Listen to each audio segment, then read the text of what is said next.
এশা এবং ফজরের নামাজ পুরুষ জামাত সহকারে আদায় করতে পারলে সারা রাতের নফল ইবাদতের ভিতরে লিপ্ত থাকলে সেই পরিমাণ সওয়াব, ওই পরিমাণ সওয়াব আল্লাহ বান্দার আমল নামায় লিখে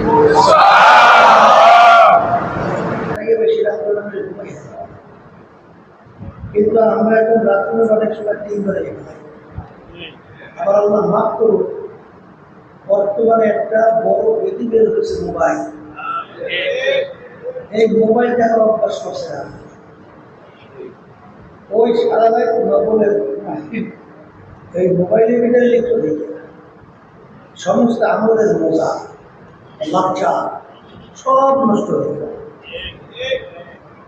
এই সারা রাতে প্রায় সজাগ থেকে ফজরের জামাত পায় না, জামাতে আসে না।